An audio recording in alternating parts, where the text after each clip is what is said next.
হঠাৎ করে সৌমেন 5 লাখ টাকা চেয়ে বসবে, আমি তা কল্পনাও করিনি। 6 মাস মোটে বিয়ে হয়েছে তার, সব কিছু বেশ মসৃণ চলছিল।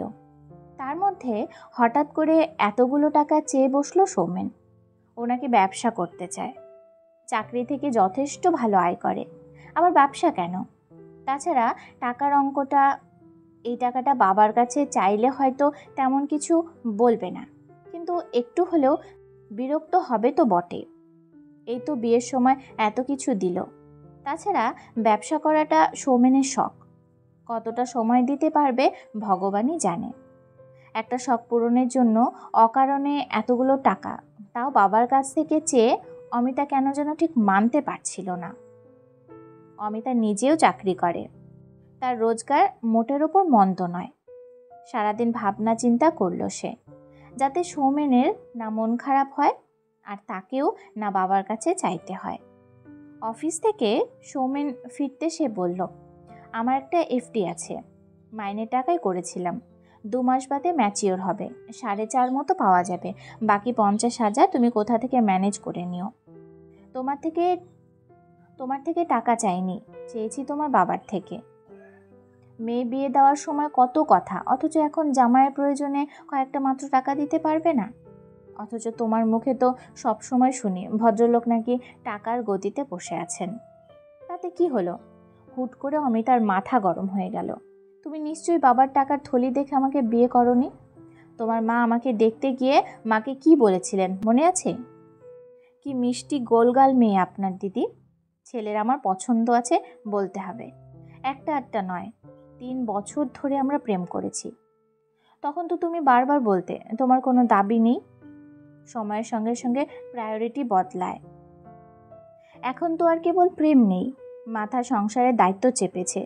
মাস গেলে ইএমআই দিতে হয় অনেকগুলো টাকা, নতুন ফ্ল্যাট, গাড়ির খরচ কম। তোমার বাবা তো কটা ফার্নিচার আর গয়না দিতে হাত ধুয়ে ফেললেন। একটা গাড়ি তো অন্তত দিতে পারতেন, মেয়ের কাজেই লাগতো। তাহলে প্রতি মাসে গাড়ির জন্য এতগুলো টাকা ইএমআই ভরতে হতো না। এখন তো মনে হচ্ছে আমাকে বিয়ে করার পেছনে তোমার অন্য কোনো কারণ ছিল। কোনোদিনই তুমি আমাকে ভালোবাসোনি, বাবার পয়সার দিকেই তোমার লক্ষ্য ছিল। তাছাড়া যে বাড়ি গাড়ি ইএমআইয়ের গল্প শোনাচ্ছ, প্রতি মাসে তার অর্ধেক কিন্তু আমিও দেই।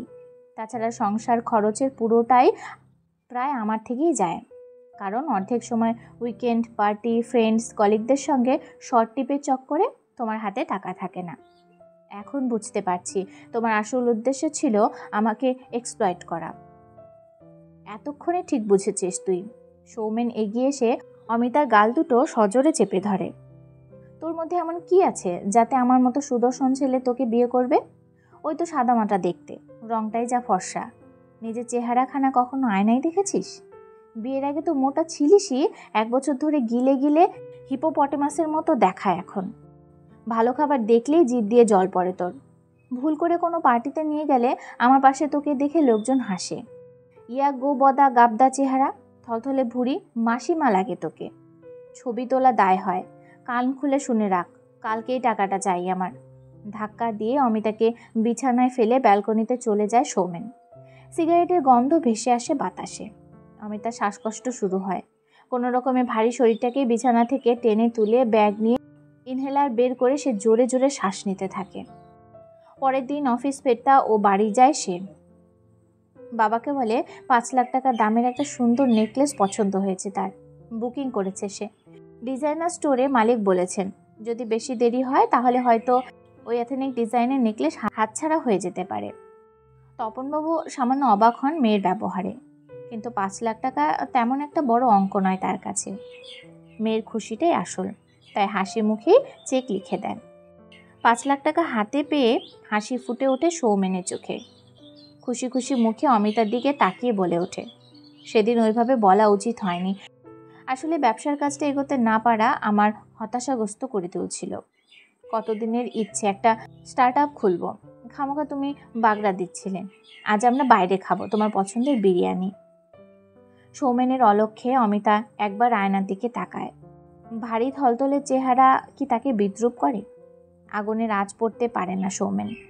নতুন ব্যবসাকে কিভাবে ঢেলে সাজাবে সেই চিন্তার মশগুল হয়ে পড়ে। কেটে গেছে বছর খানেক।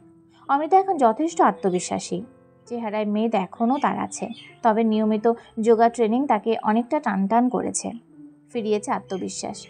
এখন সে কেবল একজন ওয়ার্কিং ওম্যানই নয়, সে সাহসী, আত্মবিশ্বাসী, সঠিক সময় সঠিক পদক্ষেপ নিতে পারা নারী। সেদিনের অপমান একদিনের জন্যও ভোলেনি অমিতা। এর মধ্যেও সোমেন আরও 2বার টাকা নিয়েছে, বলেছে ধার হিসেবে। অমিতা তার বাবার কাছে যায়নি, সোমেনকে কিছু না জানিয়ে নিজের অ্যাকাউন্ট থেকেই দিয়েছে। বিশ্বাস জন্মাতে সোমেন কাগজে সইও করেছে, বলেছে আগেই তো বলেছিলাম ধার হিসেবে নিচ্ছি, ব্যবসা দাঁড়িয়ে গেলে ফেরত দিয়ে দেব। কথাটা বলার ফাঁকে সৌমেনের ঠোঁটে যে বাঁকা হাসির ছোঁয়া লাগে, অমিতা তার নজর এড়ায় না। সেসব দেখে আর ভেতরে ভেতরে দৃঢ় হয়।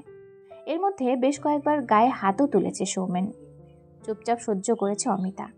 সৌমেন হেসে হেসে বলেছে, তোকে ধামসে মজা, যা মোটা তুই, আমি বলেই এই মুটিকে বিয়ে করেছি, যতই চাকরি করিস তোকে কে বিয়ে করতো। সৌমেনের আবারও কিছু টাকার দরকার। এবার টাকাটা চাইতে ঘুরে তাকালো অমিতা। এতদিন সৌমেন মশগুল ছিল নিজের মধ্যে। সে অমিতাকে টোকেন ফর গ্রান্টেড করে ফেলেছিল। চেয়ে দেখেনি ভেতরে বারুদের স্তূপ জমেছে, অপেক্ষা শুধু ফেটে পড়ার। গম্ভীর মুখে অমিতা বলল, টাকা দিতে পারবো না, আগে দেওয়া টাকাগুলো ফেরত দাও, সুদ সমেত। এতদিন সহ্য করেছি শুধু এটা ভেবে, আরও ঠিক কতটা বাড়তে পারো তুমি, কিন্তু আর নয়, আর কোনো টাকা পাবে না তুমি। আগে টাকাগুলো ফেরত না দিলে কোর্টে নিয়ে যাব তোমায়, তখন বুঝবে। বড্ড বার বেড়েছিস দেখছি, আর একবার মার খাওয়ার সময় হয়েছে মনে হচ্ছে। টাকাটা আমার কালকেই চাই। সৌমেনের উদ্যস্ত হস্ত এগিয়ে এলো অমিতার চুল ধরার জন্য। কে মারবে তুই? অমিতার ঠোঁটে তাচ্ছিল্যের হাসি। সৌমেনের উদ্যত হাত পলকে মুচড়ে দেয় সে। টাইলস বাঁধানো ফ্লোরের ওপর বসে পড়ে সৌমেন। যন্ত্রণায় কুকিয়ে ওঠে। এতদিন সে একতরফা আঘাত করে এসেছে, আজ পাল্টা আঘাত আসতেই সহ্য করতে পারে না। যে টাকাগুলো দিয়েছি তার পুরোটাই আমার ফেরত চাই, 1 মাসের মধ্যে, নইলে তোর এগেনস্টে জামিন অযোগ্য ধারায় মামলা করব। তখন চাকরিটা থাকবে তো? কিন্তু তুমি... কেন অমিতা, কেন কেন অমিতা, কেন এমন কেন করছো তুমি? মেঝে বসেই তোতলাতে লাগলো সৌমেন। যেদিন প্রথম তুই আমার গায়ে হাত তুলেছিলিস, সেদিনই সিদ্ধান্ত নেওয়া হয়েছিল, এর বদলা না নিয়ে আমি ছাড়ব না। সেদিনের পর থেকে প্রত্যেকটা দিন শারীরিকভাবে নিজেকে ধীরে ধীরে শক্ত করেছি। একের পর এক হার্ডেল পেরিয়েছি, প্রতিবন্ধকতা কাটিয়ে উঠেছি। সেদিন আমি ভীতু ছিলাম, ভয় পেয়েছিলাম, কিন্তু আজ আমি সাহসী শরীরে ও মনে। এর জন্য আমি তোর কাছে কৃতজ্ঞ। সেদিন তুই আমার গায়ে হাত না তুললে, আমাকে ওই কথাগুলো না বললে, আমি নিজেকে বদলানোর চেষ্টা করতাম না। জন্য শুধু 1 মাস সময় দিচ্ছি। 1 মাস মানে 1 মাস। সময় শুরু হলো আজ থেকে, মনে থাকবে তো? ট্রলি ঠেলে বেরিয়ে যাচ্ছে অমিতা। পেছন থেকে কাতর গলায় সৌমেন বললেন, আর একটা সুযোগ কি দেওয়া যেত না? মানছি আমি ভুল করেছি, কিন্তু এই ভুল আর হবে না, আমি বুঝতে পারিনি। সুযোগই তো দিলাম, নইলে এক্ষুনি পুলিশের হাতে তুলে দিতাম। চৌকাঠ পেরিয়ে দরজাটা টেনে বন্ধ করে দেয় অমিতা। চাকরি পাওয়ার পরে সঞ্চয় আর খানিক লোন নিয়ে নিজের একটা ছোট্ট আস্তানা কিনেছে সে। এবার থেকে সেখানেই থাকবে। সমাজের ভয়ে হয়তো বাবা মা আবার নতুন করে সব কিছু মানিয়ে নেওয়ার পরামর্শ দেবে।